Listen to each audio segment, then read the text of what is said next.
Richard over here, chilling. What's up, everybody? Alright. What are we going to be talking about today, man? Let's talk about jobs. Talk about nursing. Nursing jobs. We need to update everybody on our lives first. You know what? You're right about that. Exactly. Well, So you want to go first? So, go ahead. last time I talked to you guys talking about the nursing program. Fortunately, I didn't get in this year. Sucks, but you know my school is figured GPA and stuff, so I'm just gonna plan on reapplying again. I applied, actually got the LPN job that I was applying for around my school, so I'm gonna be working this year, and you know, just building my nursing background again from that, and then hopefully reapply for the program, get my GPA up, and then get in the program, and then start from there. So yeah, that's where I am right now. What about you? When do you have to actually Apply for the program? No. Clinicals? No, like, wait, did you talk to an advisor first about, like... I talked to did they tell you, like, what GPA you need to strive for, pretty much? This year, the cutoff was a 3.35. Mm. So, it was like anything lower than that, you got waitlisted, and anything lower, 3.2, they just said straight up no. Okay. So, I have to build... I was at a 3.27.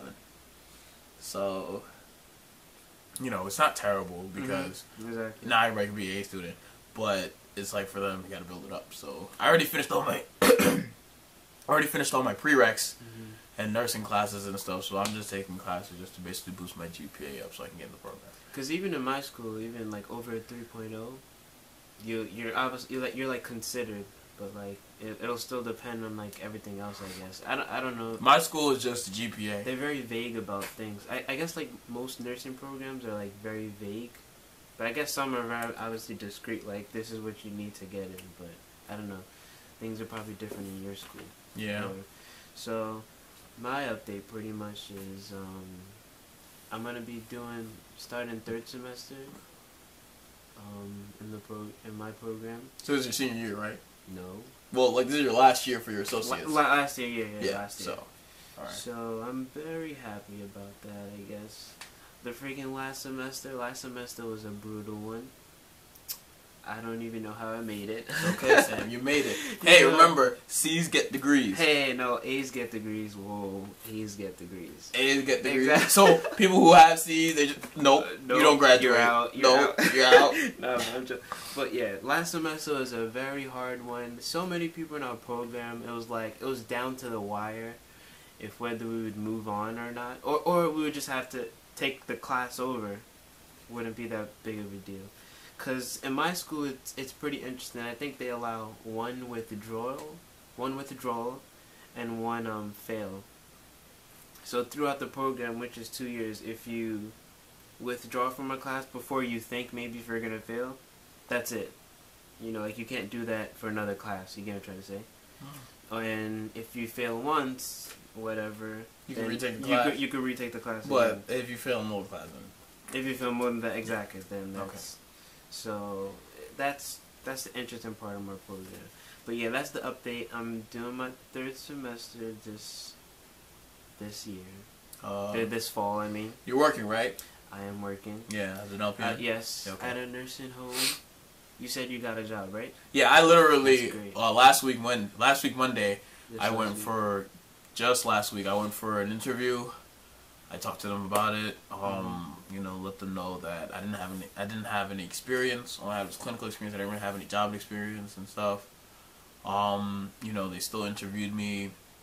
I gave it all my references and stuff, and they just called me yesterday saying that I got the job. So, nice. It's the difference. Like it's in New York State. My job is still in New York State. Like the nursing home that I am is around my school is upstate New York. So it's like the difference between New York City and that upstate New York is that rural. My area is more rural, so it's like there's more things are like a lot more affordable and stuff. So it's like they don't pay me as much as they do in the city. And I was thinking that since you're getting paid less over there, does that mean that the nurses' homes are scarce, right? Does that make sense? They're very scarce. Like that's the nursing home in my in I go to school in Brockport. Well, or maybe it's a lot. I don't know. Yeah, but I go to school in Brockport, and that area is very rural, like very like town oriented. Like Gotcha. you know, everything is you walk to places. You don't really drive the car as much. Lake Erie is like right around, like right in the middle of the city, and then the nursing home is like 20-minute walk from my campus. So that's the nearest one around. So it's like for them to be able to pay us, you know, as much as they do in New York City, it's they don't see it's that necessary because it's not. You know, it's comfortable living. It's not like you're struggling every single day to pay off for an apartment here in New York City. That makes sense. So like you know. Even though the pay is different and stuff, it's still something. Cause my license expires next year, so. And I wonder why like so many people would want to live like in these kind of places. Then, if it's so good to live in these other places like communities, why don't they just go there? I'm guessing because the pay is low. That's what I. Sometimes it's not even that. Sometimes it's just moving. Moving is the whole issue because it's like, you know, people are scared. People from the city are scared of areas with open spaces, and then people that are from open spaces like farmlands and stuff where they have acres and stuff. They come to the city. They are paranoid. Exactly. Like that's what I was thinking. I just did a internship at Columbia University and over the summer, and we had a whole bunch of people from across the country, from like Denver, Colorado, from Kansas City, Missouri. And from like Wyoming and stuff, and they all come, or not even Wyoming, Wisconsin. They come from that background. Like they all come from different parts of the country around the world, and they come to New York City to do the program. It's a public health internship. By the way, if you guys are interested, it's, you know, SPHSP. Just type that in Google. Great internship, pays you money. You get to live in the city for like a month or something. It's hard, but it's worth it. It looks great. It's Columbia, but for that, right? They all came to the city, and they were like, the city's a great place, but we can't live here. And because everything's too busy. Subways break down every day, stuff like that. It's always hard to get from place to place. And then, like, it's so crowded and cluttered and stuff. And then people, the number one thing people complain about is the smell of the city. The smell of New York City? New York City stinks compared to them. Apparent, like, to them. Well, I mean, you could just imagine, like, if they're living in these rural places, like you're saying, then there's more air, there's more oxygen and stuff like that. Like, it's more breathable. Like, they say, honestly, and I agree with them, because we live on Staten Island. We're here on Staten Island. And, you know, Staten Island's a lot more rural than everybody else thinks. You know, we're on an island. So it's like, everybody in the city, everybody in Manhattan and stuff, together. Yeah, it's too packed. Especially, like, rush hour. I always thought of, like, wanting to live there. I can't. It's a great place to visit, but I can't live in the city. It's too expensive. Like, I would be worrying about paying rent and food and stuff. Nah, I can't do it. And even just living there, you definitely hear a lot of people who have, like, apartments there. It's very noisy and stuff like that throughout the day. But whatever, that's Manhattan. Yeah. So, what else were you going to talk about? Future jobs? Is that what we're talking about? Yeah. After college? Yeah, I guess after the nursing field. Well, not after, but like, you know, after we finish. Yeah, like, what's your goal, like, in terms of when you work at a hospital? If you work at a hospital. It depends, because since I'm working as an LPN right now. Well, you're gonna. Well, thank you.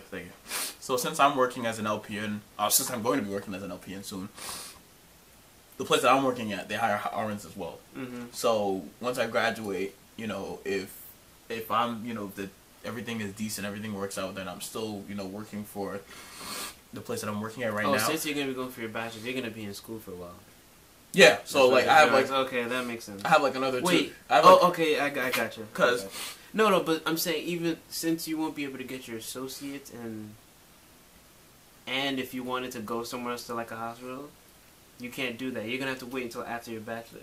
So I'm saying after your bachelor's, if you become an RN, you're gonna exactly. I'm talking about after that. Yeah, like well, after you graduate. Well, after I graduate and stuff. That's what I'm saying. If I'm still there working after I graduate. I mean, but if you graduate with your bachelor's, you're not gonna want to stay in the nursing home.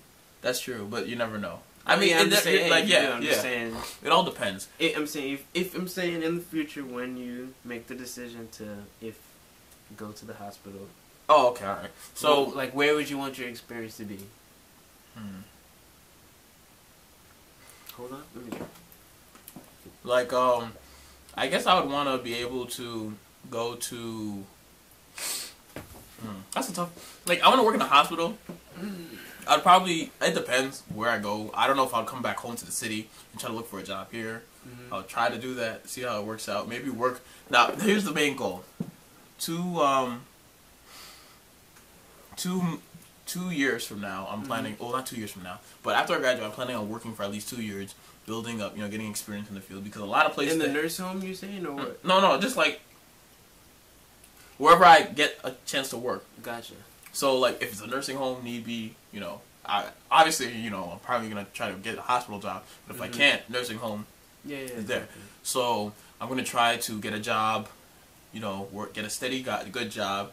I don't know which field. Maybe I don't know if I go. I don't know what field I'll go into yet. Like when it comes to like med surg or any. Also talking about that. Exactly. That's what I'm saying. So what I want to focus on, like. What's your dream like place in a hospital? Where's, Like I would do like family nurse practitioner.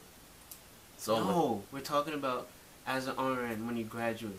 Oh, what field you want to go? No, Whether it be what like unit? What unit okay, exactly, all right, yeah. That's ICU. Like, what's your? Oh, I didn't. ICU, honestly, I want to do like maybe like coronary care unit, or really? Yeah, maybe like either coronary care unit or maybe even cardiac cath. Why dealing with patients like that. that. I love anything that has to do with like the circulatory system and like the blood and flow and the heart and stuff. So it's like for me to be able to do that, it would be a good foundation. And that would be pretty. Go ahead. And cause I want to be able to do that, and then maybe even branch off from there, and probably get like if I don't decide to be a family nurse practitioner, I probably want to. Future. That's future. Yeah, I understand. Exactly. But as far as foundations, like if that didn't work out, I'll probably see if I can just get my NP for like a cardiac. You're going too far. I'm going too far. You're going too far. No, but I'm just okay. Fine. I know.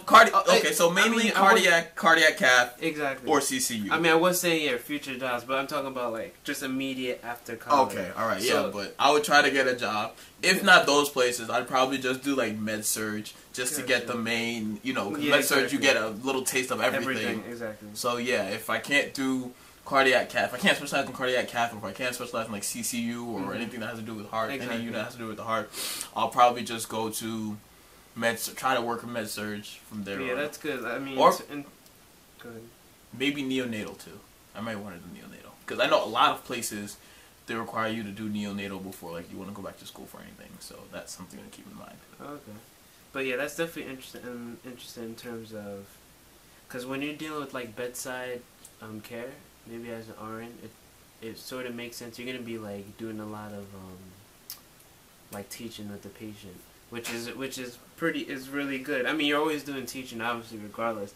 But that's more like bedside because you may be with the patient pre-op or post-op if you're doing that coronary care that you're talking about. So they can be like in the room and they'll be asking you questions already and things like that. But that's definitely interesting. For me. Just like you said, I think I would want to stay basic. I guess I don't know. Med surg always seemed interesting just because you're seeing everything. Yeah, like, you're experiencing everything. You're dealing with young patients, old patients, exactly, all of that. Exactly. It's always everything. But maybe in the future, what I would maybe want to do, I don't know. Maybe in the surgical room area, not a scrub nurse. Maybe the circulatory nurse. I don't know. Something like that. Maybe something in surgery. If not, one of my my coach, my track coach, who's also an RN, she was saying that I look like I would be somebody good in the ICU. What about I know a lot of people say traveling nursing is pretty good. Like traveling. That's true. That's a good one. I mean, I think that's more of a field that's opening up now. Especially for RNs, right? I think so. Because a lot of people I know, like a lot of people that travel and they do nursing, they do traveling nursing and stuff, and they go around to like different places. Like they go to the Virgin Islands, they go back to like Africa and stuff, and it'll be a really great experience for them. And then sometimes even the hospital pays for them as well. Oh, you're saying legit travel? Yeah, like travelers, like global, like public health or anything. I couldn't do that. No. I think I'm a local type of person, I guess. Not like, you know, just community based. Exactly. Yeah, well, that's not bad. So, anything else to pretty much update? I mean, that's pretty much it. Other than, anybody out there who's in their programs or wanted to get into their programs, good luck. Okay. Strive for greatness. I know. Listen, right? like when you listen, as I'm just gonna say this because like I'm not gonna like kind of hit me when I didn't get into the program, but it's like if you don't get into the program, it's not the end of the world. If you're really serious, and you want to be a nurse, you're gonna be a nurse anyway. Of course. You're gonna So at any point in time, I chose to stay at my school because it's like I gotta try. Like I can't. It's something. It'll make me feel some type of way if I don't try again. At least try a little harder just for me not to get into school and just leave.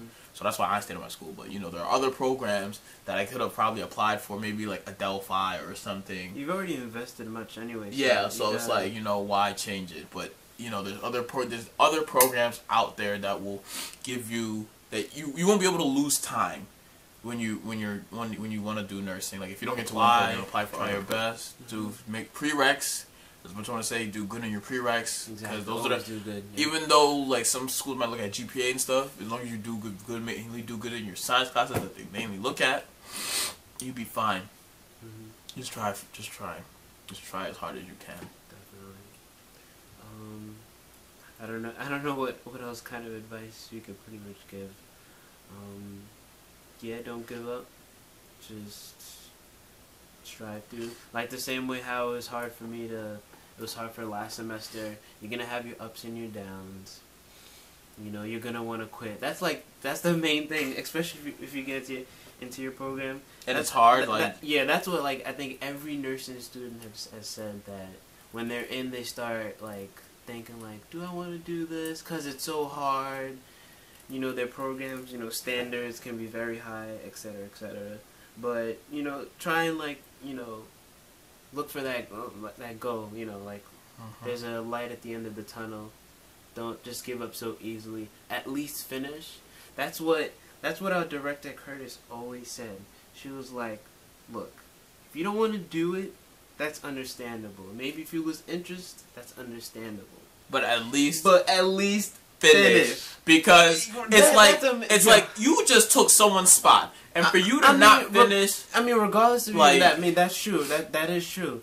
But at least try and finish. Yeah. If you can't, if you fail out or stuff like that, then that's another scenario. Yeah. But at least finish. They don't listen. As hard as nursing teachers are, they don't want to see you go. They will try to pull as many strings as possible just for you to pull out. Right? And the thing is, when it comes to school like that, when it comes to nursing school, don't just try to focus on doing good on the test. You got to focus on understanding everything. Because if you understand everything, and everybody and the teachers and everybody get that you understand everything, and you might not be the best test taker in the world, but you still get the material and you're still good at implementing the material and stuff, there's no problem with that. As long as at the end of the day you come, because there are people that'll take tests, get an A's on it, and then forget everything about it. So just make sure you come out with the material in mind, and you know how to be able to apply that material when it comes to the real situation. Exactly. That's all I gotta say. But I mean, in terms of just finishing through, it's just like you said. In terms of taking someone's spot, that's very true. And it's just first of all, you've invested so much. You've invested money, time, and all of that. If you're halfway, if you're halfway through your program, just finish it. Don't, because this is the point I was trying to make. Because I think I've seen so much people, not so much, but maybe a few who they're like, okay, I want to do this now. Okay, I want to do this now. I want to do this. And I'm not saying you don't have a right to choose what you want to do in your future, or whatever. But I'm saying you've invested so much. If you're halfway through your program or whatever, if you just started, you're through your first semester, and you're thinking about not finishing, it's understandable. You have every right. It's it's your money, it's your tuition or whatever. It's your choice. But don't have one semester left and then be like, exactly, I can't do this. I don't want to do it anymore. You've done so much. Finish the program. This is what I also wanted to say. Our director always told us this. I think she told us junior year. You might as well finish and at least have the license right there. Exactly. Right there on your table. God forbid anything else happens. If you ever need to go back to that job, go back into the nursing field and say, you know what, let me pull up a license. Exactly. Let me apply for a job somewhere. You know, because you may have another interest after you get your license. Sure, no problem. But it's great to have that backup right there, saying, okay, I can use it. You know. Yeah. So that's our advice for the end of this video. Keep on going. Don't quit. Don't give up. Strive for greatness. Finish. As hard as it gets, just finish. You can have setbacks. Try and finish. Okay? Adios, everybody. Alright, guys, take it easy. Like, comment, subscribe.